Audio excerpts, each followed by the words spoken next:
Hello बच्चों, आज हम लोग देखेंगे क्लास 12th का फिजिक्स, वो भी शार्ट नोट्स। ये बस रिव्यू चैप्टर है और हम लोग बस जल्दी जल्दी में देख लेंगे। यहाँ पर हम फार्मूला प्रूफ नहीं करेंगे, फार्मूला प्रूफ करेंगे अब नेक्स्ट वीडियो में। तो पहला चैप्टर शुरू करते हैं। आपके फिजिक्स में दो पार्ट हैं, दो भाग है। फिजिक्स आपका दो भाग में विभाजित है। पहला भाग है ये। तो पहले भाग में आपका इकाई फर्स्ट है स्थिर वैद्युत की, और इकाई फर्स्ट में आपका चैप्टर है वैद्युत आवेश और क्षेत्र। मतलब वैद्युत आवेश पूछ रहा है इसमें कि वैद्युत आवेश किसे कहते हैं। तो ये रहा वैद्युत आवेश। कह रहा है कि किसी पदार्थ का वह गुण जिसके कारण वह वैद्युत तथा चुंबकीय प्रभाव उत्पन्न करता है या फिर अनुभव करता है, वैद्युत आवेश कहलाता है। ठीक है।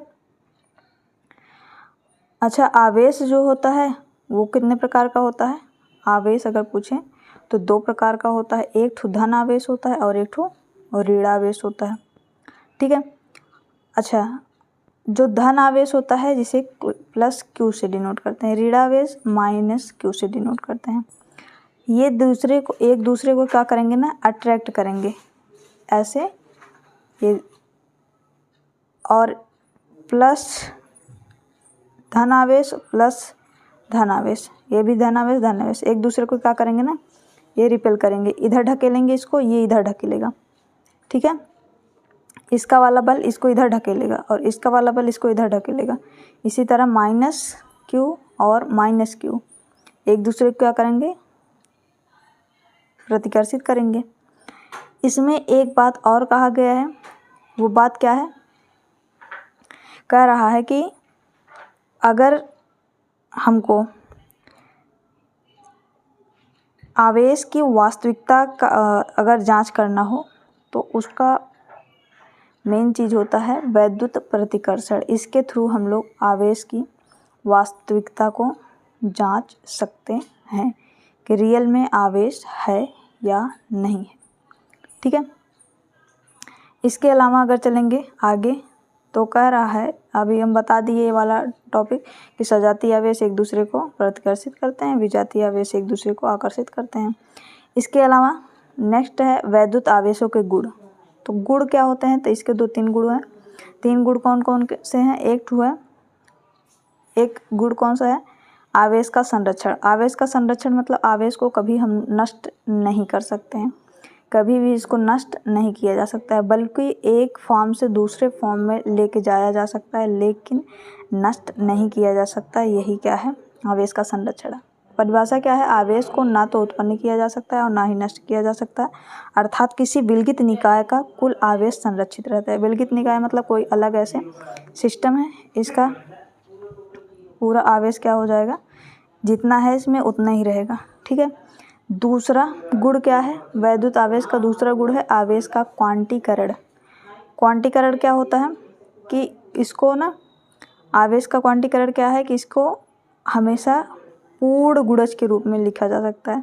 कारण किसी वस्तु द्वारा प्राप्त आवेश इलेक्ट्रॉन के आवेश का पूर्ण गुणज होता है। पूर्ण गुणज मतलब आप इसको इंटीजर फॉर्म में, जैसे डेसिमल फॉर्म में नहीं लिख सकते हो, फ्रैक्शन के फॉर्म में नहीं लिख सकते, हमेशा ये आएगा नेचुरल फॉर्म में। इसीलिए आवेश का क्वांटीकरण का फार्मूला होता है Q बराबर प्लस माइनस एन ई। ठीक है। एन जो होगा तो ये नंबर ऑफ इलेक्ट्रॉन होंगे, ई फॉर इलेक्ट्रॉन पर आवेश, और इलेक्ट्रॉन पर आवेश कितना होता है? 1.6 गुणे 10 की घाते -19 ये दिया है। ठीक है। आगे चलते हैं तो तीसरा गुण क्या है? वैद्युत आवेशों की योज्यता। योज्यता मतलब कि उसको जोड़ना, वैद्युत आवेश को जोड़ा कैसे जाता है। तो आवेशों को कैसे जोड़ा जाता है? किसी वस्तु पर कुल आवेश उसमें उपस्थित सभी आवेशों के बीजगणितीय योग के बराबर होता है।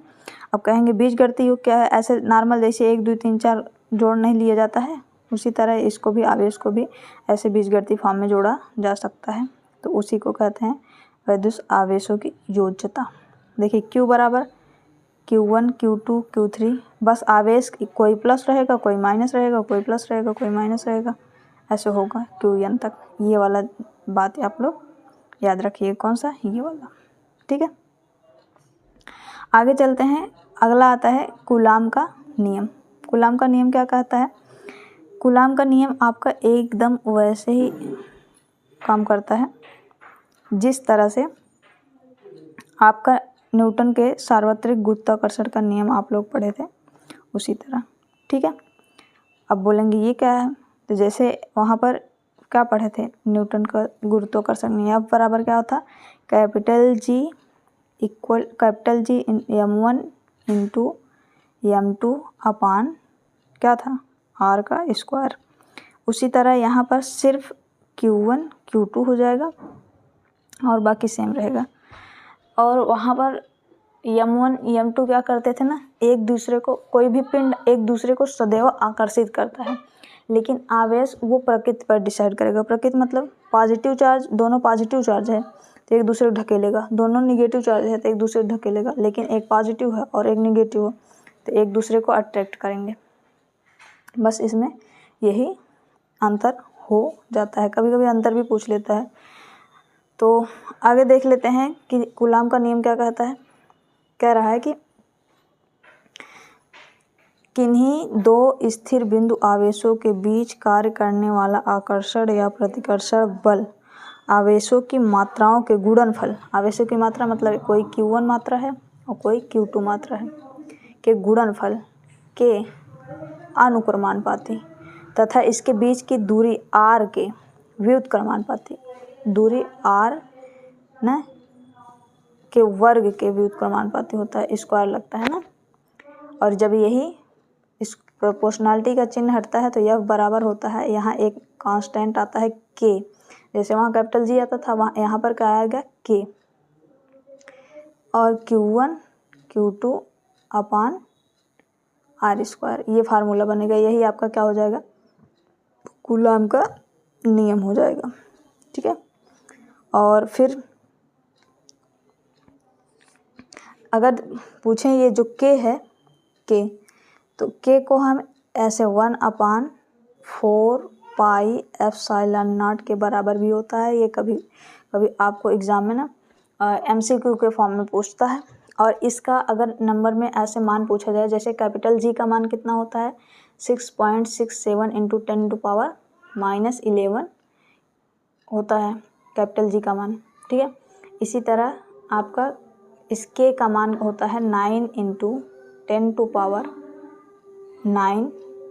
ठीक है, अब बोलेंगे ये कहाँ पे है, तो ये यहाँ पे है, देख लो अच्छे से। ठीक है, k बराबर ये रहा। आगे देख लेते हैं। तो आगे आपका टॉपिक आता है, कह रहा है कि बहुल आवेशों के बीच अध्यारोपण बल। बहुल आवेशों के बीच अध्यारोपण बल, किसी आवेश पर अनेक आवेशों द्वारा लगाया गया बल, परिणामी वैद्युत बल अलग अलग आवेशों द्वारा उस आवेश पर लगाए गए वैद्युत बलों के सदिश योग के बराबर होता है। जैसे कोई ऐसे वैद्युत आवेश है, यहाँ पर ऐसे बल लगाया जाए, ठीक है, यहाँ पर बल लगाया जाए, ये कोई Q है, तो ये क्या हो जाएगा, अलग अलग जितने बल हैं F1 F2 F3 सबको जोड़ देंगे तो कोई बल F आएगा। तो वही कर रहा है, सभी बलों के बीजगणितीय योग के बराबर हो जाता है। ठीक है, आगे चलते हैं। आगे क्या है, तो आगे है नेक्स्ट टॉपिक, कह रहा है कि वैद्युत क्षेत्र किसे कहते हैं। वैद्युत क्षेत्र क्या होता है, विद्युत का अपना कोई क्षेत्र है उसे ही क्या कहा जाता है, वैद्युत क्षेत्र कहा जाता है। अपना कोई क्षेत्र मतलब जैसे मान लो कि यहाँ पर करंट आया है, ठीक है, अब तुमको मालूम है कि यहाँ जाना नहीं है, नहीं तो इस क्षेत्र में जाओगे तो मार देगा करंट, इसके बाहर ही रहना है। तो वही बात है वैद्युत क्षेत्र। कह रहा है कि परिभाषा आप लोग देख लीजिए, किसी वैद्युत आवेश के चारों ओर का वह क्षेत्र जिसमें आवेश आकर्षण या प्रतिकर्षण बल का अनुभव करता है वैद्युत क्षेत्र कहलाता है। अब यहाँ पर मान लो वैद्युत क्षेत्र है, अब कोई आवेश जाएगा, अगर मान लो यहाँ पर पॉजिटिव पॉजिटिव पॉजिटिव पॉजिटिव ऐसा वैद्युत क्षेत्र है, यहाँ पर पॉजिटिव वाला आएगा तो इसको भगा देगा, बोलेगा मेरे पास खुद ही इतना पॉजिटिव है, तुम कहाँ भागा रहे हो। अगर यहाँ पर पॉजिटिव पॉजिटिव पॉजिटिव पॉजिटिव है, अगर कोई निगेटिव वाला आ रहा है तो इसको ले लेगा, बुला लेगा। ठीक है, तो यही कह रहा है कि आकर्षण, ये आकर्षण हो रहा है या प्रतिकर्षण। तो वैद्युत क्षेत्र क्या होता है? किसी वैद्युत आवेश के चारों ओर का वह क्षेत्र जिसमें अन्य आवेश, कोई दूसरा आवेश आए, वो क्या करे? आकर्षण या प्रतिकर्षण बल का अनुभव करे, उसे क्या कहा जाता है? वैद्युत क्षेत्र कहा जाता है। अच्छा, आगे देख लेते हैं। कह रहा है वैद्युत बल रेखा वैद्युत क्षेत्र में खींचा गया वह काल्पनिक निष्कोणीय वक्र होता है। वैद्युत बल रेखाएं इस तरह से होती है, जैसे प्लस हैं तो रेखाएं ऐसे बाहर की तरफ निकलेंगी, अगर प्लस है तब तो निष्कोणीय होता है। अगर माइनस है तो रेखाएं अंदर की ओर जाएंगी, ऐसे अंदर की ओर। ठीक है, तो वही कह रहा है कि वैद्युत बल रेखा वैद्युत क्षेत्र में खींचा गया वह काल्पनिक रेखा, काल्पनिक है मतलब कि उसको देखा नहीं जाता है, तो काल्पनिक निष्कोणीय वक्र है जिस पर गति करने के लिए स्वतंत्र पृथक्कृत धन परीक्षण आवेश चलता है। ठीक है, अब ये क्या होता है? देखो, हमेशा ऐसे होता है कि आप ऐसे क्यों लेंगे और ये क्यों लेंगे, ये पॉजिटिव है, ये निगेटिव है। यहाँ से वैद्युत बल रेखाएं आएंगी, ऐसे इसमें प्रवेश करेंगी। ठीक है, इधर ही से आएंगी, ये मत सोचना कि इधर से फिर लौट जाएंगी, इधर से नहीं लौटेंगे, इधर ही से आएंगे, ऐसे इधर ही से सारी बल रेखाएं आएंगी, ऐसे तो निष्कोणीय वक्र बना रही हैं ऐसे। ठीक है, यही बात कह रहा है। आगे अगर कहेंगे तो कह रहा है वैद्युत क्षेत्र की तीव्रता। अगला टॉपिक आपका आता है कि वैद्युत क्षेत्र की तीव्रता किसे कहते हैं। वैद्युत क्षेत्र की तीव्रता मतलब कि देखिए, वैद्युत क्षेत्र के किसी बिंदु पर वैद्युत क्षेत्र की तीव्रता उस बिंदु पर स्थित एकांक धन परीक्षण आवेश पर लगने वाली वैद्युत बल के बराबर होती है। मतलब कि ऐसे E बराबर क्या हो जाएगा? F अपान क्या हो जाएगा? Q। अगर यही Q को हम एकांक मान लें, एकांक मतलब सिर्फ एक मान लें, यूनिट इसका चाहे जितना बढ़ ले जाओ, लेकिन एक ऐसे मान लो कि इकाई है।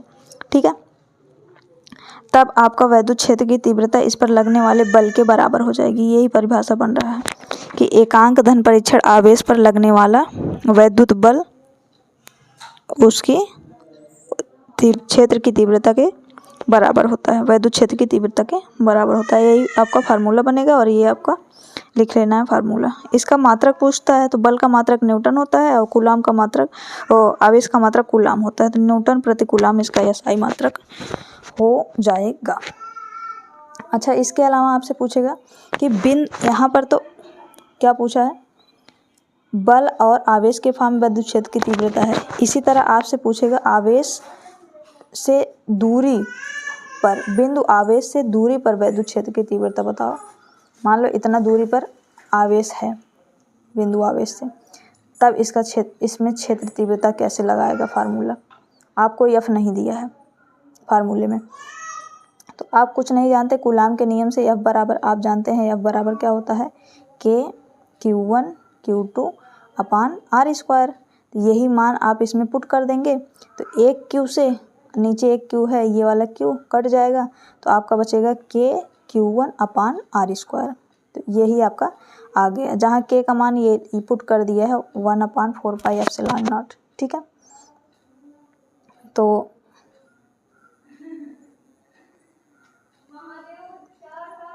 देखिए आगे क्या है, कह रहा है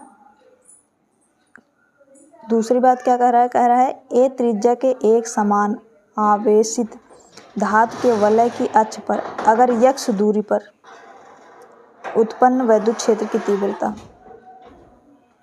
कह रहा है अगर धातु के वलय के अक्ष पर, अक्ष पे मतलब कि इस एक्सिस पे, मान लो यही वलय का अक्ष है, यहीं पर किसी बिंदु पर r दूरी पर, r दूरी पर मतलब ऐसे x दूरी पर मान लीजिए कि x दूरी पर कुछ क्या रख दिया गया? बिंदु आवेश रख दिए गए, तो वैद्युत क्षेत्र की तीव्रता बता दो।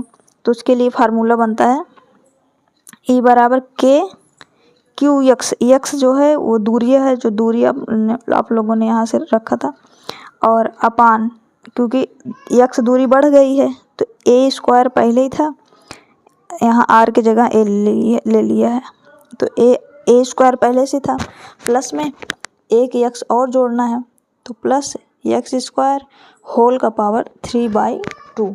ठीक, तो ये वाला फार्मूला आपका काम करेगा उस समय। ठीक, आगे देख लेते हैं। तो आगे क्या है, वैद्युत द्विध्रुव। वैद्युत द्विध्रुव किसे कहते हैं?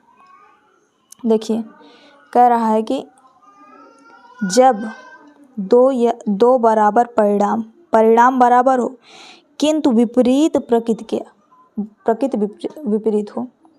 कह रहा है कि आवेश एक दूसरे से अत्यंत सूक्ष्म दूरी, बहुत कम दूरी हो पर रखे हों तो इस प्रकार का बना निकाय क्या कहलाता है? वैद्युत द्विध्रुव कहलाता है। जैसे HCl हम लेते हैं, बहुत कम दूरी पर है ये, यहाँ पर H पे पॉजिटिव चार्ज है और यहाँ पर Cl पर निगेटिव चार्ज है।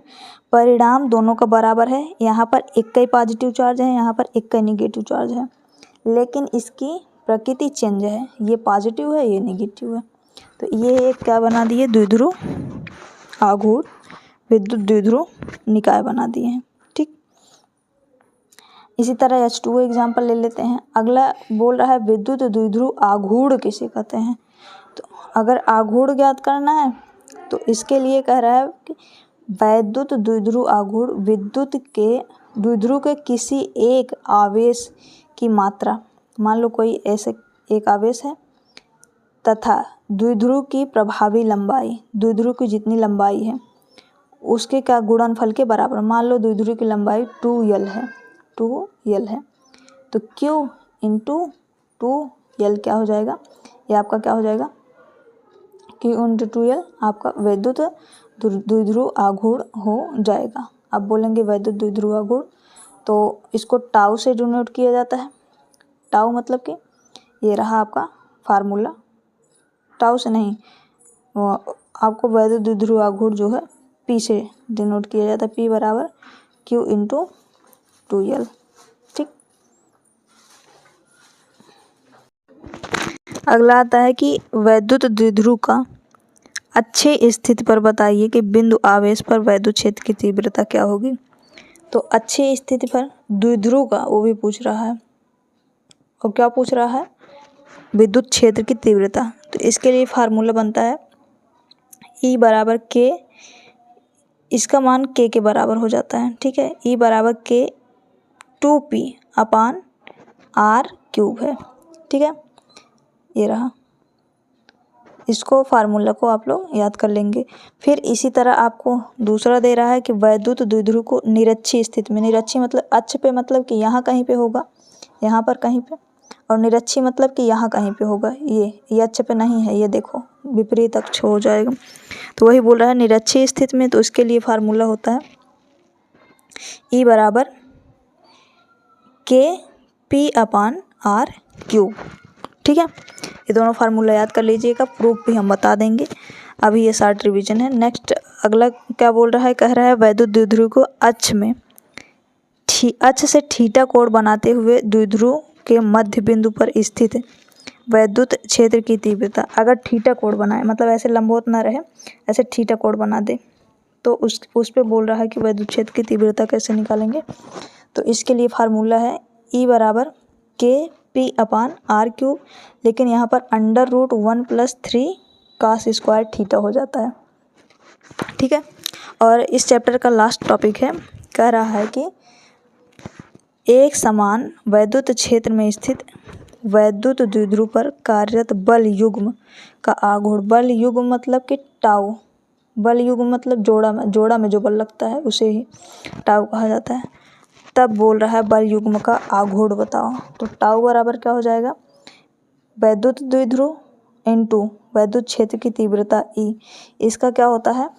Cross product. क्रॉस प्रोडक्ट मतलब सदिश गुणन, सदिश गुणन होता है, तो ये क्या हो जाता है? PE sin थीटा हो जाता है। यहीं अदिश गुणन होता है अगर, तो यहाँ P डॉट अगर E लिखते हैं तो PE ई कॉस थीटा हो जाता है, लेकिन ये कॉस थीटा नहीं होता है, ये होता है सदिश गुणन। तो ये टॉपिक ख़त्म हुआ। दूसरी टॉपिक